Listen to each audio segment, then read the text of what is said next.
Welcome to the Afterspin, opinions from thought leaders in our state.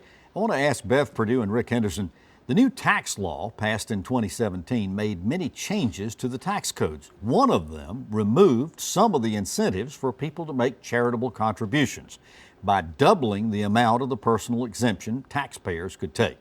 The IRS reports that Americans gave $54 billion, that's B with a billion, less in charitable contributions in 2018 than they did in 2017. So my question is, should changes be made to restore these tax benefits? And if not, what's going to happen to our churches and other nonprofits? Rick?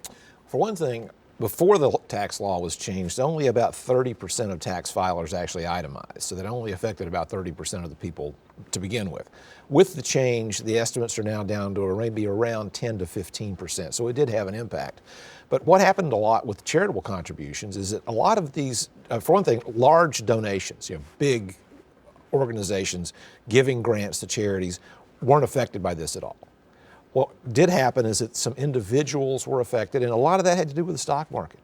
People will give larger amounts of sums at the end of the year. If they have big capital gains they have to claim, they will try to find ways to, instead of paying taxes, they will often give that money to charities. 2018 was a pretty good year, though. So Not at the end of the year. At the end of the year, it was awful. Well, the markets were terrible at the end of the year. Where are you on this? I mean, I will tell you, as the husband of a pastor, contributions to churches, to nonprofits, to other organizations are taking a real hit right now.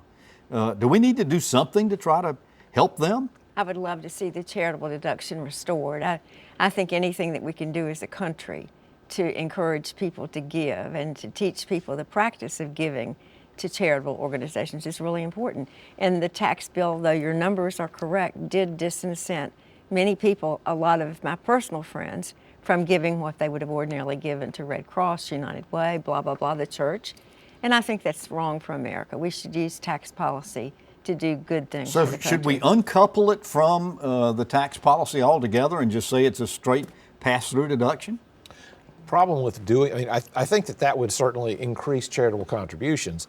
The difficulty with anything like that is that once you start doing that, then someone else is going to say, well, we should also uncouple this process. Well, let's get back to home mortgage deduction. I wish you'd do that too. The wheels start coming off that wagon that pretty fast. But I think the other issue is, again, the general state of the economy affects people's charitable giving.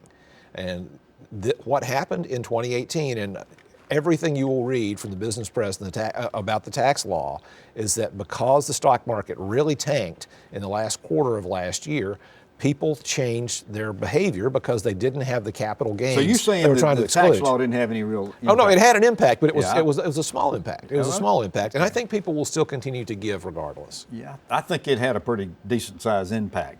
Again, from looking at what typically happens in churches. Anyway. It had a huge impact, and most people didn't feel the enormity of the down market in the stock market. Well, thank you for watching the Afterspin. We'll have more video all during the week on ncspin.com.